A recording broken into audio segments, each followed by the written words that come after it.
Hi friends, I am Dr. Shirish Kumthekar, surgeon and cancer specialist from Solapur. Welcome to the third episode of Mission Fit and Healthy India. Well friends, in the first episode, we understood what is meant by health, what are the parameters of health, and what are the 6 things that you are supposed to do to maintain a good healthy status. In the second episode, we saw about the need for adequate rest and 20 minutes of good exercise at least 5 times in a week. Now, in this episode, we are going to learn about the most important third factor in maintaining our health, and that is adequate and balanced diet. Now, obviously, diet refers to food. Now, what is the need for food? It is said that there are 4 basic human needs to survive on this planet. What you need first is food. You must eat, and what you should eat, and that is what we call as adequate and balanced diet. Now let us have a look at this slide and let us understand what is the need for food.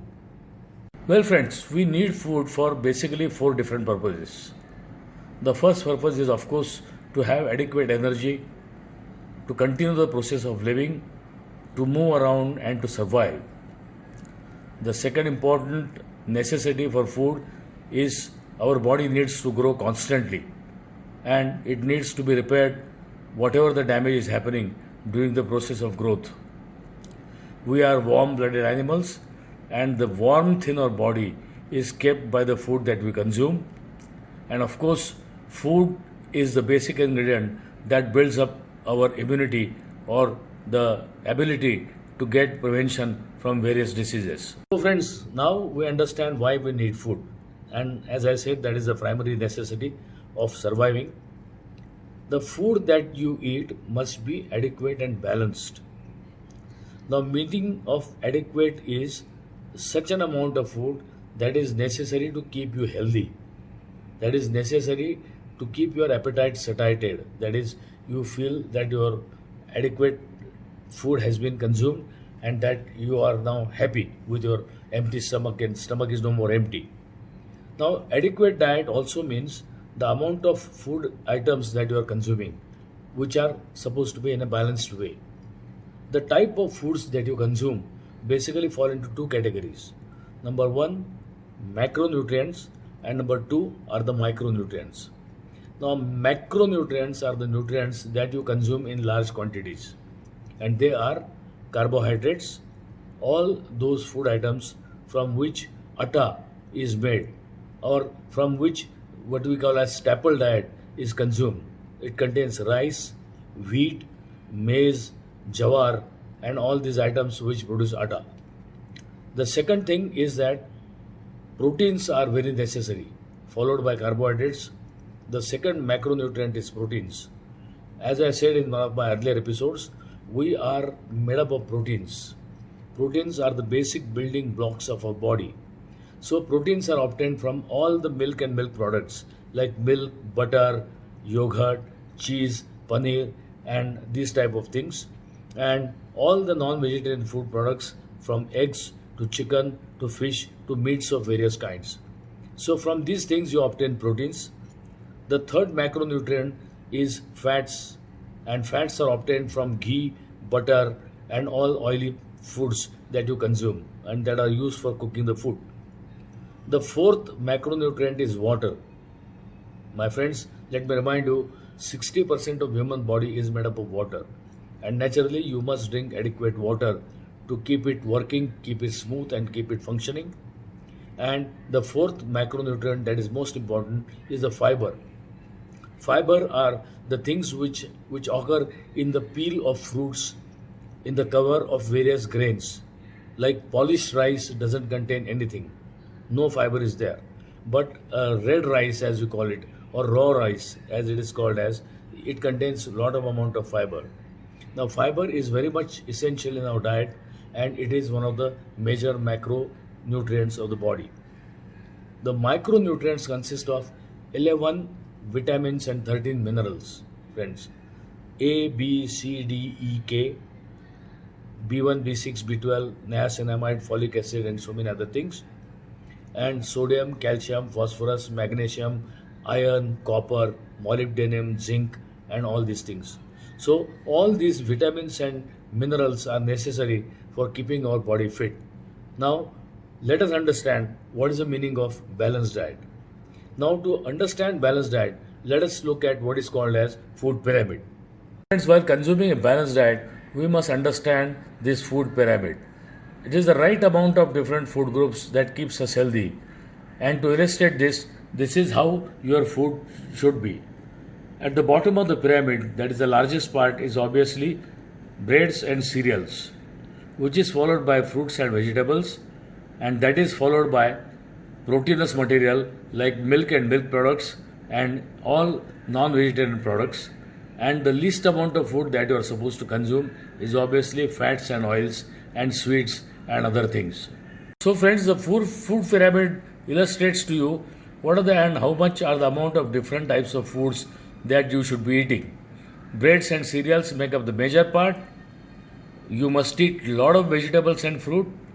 You should eat some but not too much of meat, that is proteinous part, and the dairy products every day. And you should eat as little fats and oils and sweets as possible. The carbohydrates that you consume, that is sugars and starch, provide us with energy. Proteins are required for growth and repairing our body cells and tissues. Fats give us energy and warmth and also protection. Fiber controls the sugar uptake and bowel evacuation. Water has to be consumed at least 2 to 2.5 liters per day. And vitamins and minerals keep us healthy and prevent us from many diseases. For example, deficiency of vitamin C causes scurvy. Lack of vitamin B reduces the amount of energy in our body. Vitamin A keeps the skin in a good condition, and so on and so forth. The problem in the diet we consume today is that it contains very less or little amount of vitamins and minerals. It lacks fiber. It contains high amounts of fat and cholesterol. It contains empty calories. Empty calories are the calories which do not provide vitamins and minerals. And it is very rich in free radicals, which damage the heart, lungs, skin, brain, and other tissues.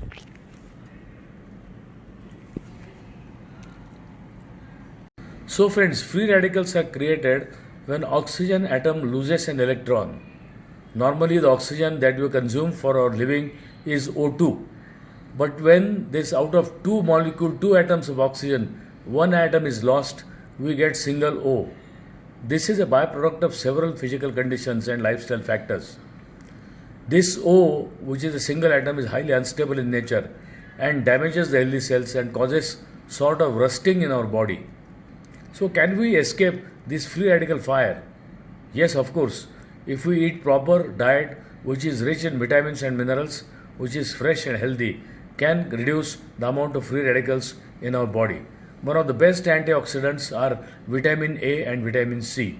And excess of free radicals obviously causes a lot of heart problems, loss of energy, early aging, low immunity. It may be responsible for causing cancer and joint problems and even cataract at an early age. Well friends, having understood the basics of adequate and balanced diet, let us also understand that you must eat in a correct way. It means that while you are having your diet, you must observe the timings. As soon as you get up from the sleep, your stomach is empty from the night's fast. And that's why the word break fast. The fasting that you have done at night is to be broken. And that's why the word has come into existence, breakfast. So early in the morning, after you get up, after you complete your daily routine in the morning, you have by around 8:30 a.m. you should have a very sumptuous breakfast. In an English proverb, it is said that your breakfast should be like a king. After every 4 hours, our stomach empties. So after around having breakfast at 8:30 a.m., by 1:30 p.m. in the afternoon, your stomach is empty. So go for lunch, which should be just sufficient so that it keeps you energized and doesn't allow you to become sleepy. Again, after 4 hours, that is at around 5:30 p.m., you should have a cup of tea, a little bit of some biscuits which have low calories in it. Then again after 4 hours, that is around 8:30 p.m., you can have your dinner, and it is said that your dinner should be like a burger. Of course, it doesn't mean exactly like that, but you should consume a bit of foods, fruits, and a glass of milk, and that amount should be such that it should not cause disturbances in your sleep. The present day diet that we are consuming, we try to eat a lot of amount of ready-made foods, fried foods, very heavy amount of sugar containing foods like mithais and all these things which are detrimental to your health. You should avoid eating fast food which is highly oxidized, highly boiled, and highly cooked, which doesn't contain any amount of nutrients. So the tastier the food, it is most likely to have less nutrient values, and the amount of food that you probably don't like must be good for your health. For example, you may be liking to eat ice cream very much. You must be fond of eating ice cream, but ice cream is not good for your health. You must be fond of eating mithais, but let me remind you, it is not good for your health. There are three types of white poisons that you must avoid: excess milk, excess salt, and excess sugar. These are three white poisons as we call them. What your diet should basically contain are a lot amount of fresh vegetables, fresh fruits, adequate amount of cereals, and as little as possible fats and oils and ghee, etc. So friends, if you keep control of your tongue in as far as diet is concerned, you are keeping direct control on your health. So in next episode, we'll go further and talk about the importance of positive mental attitude. Thank you very much.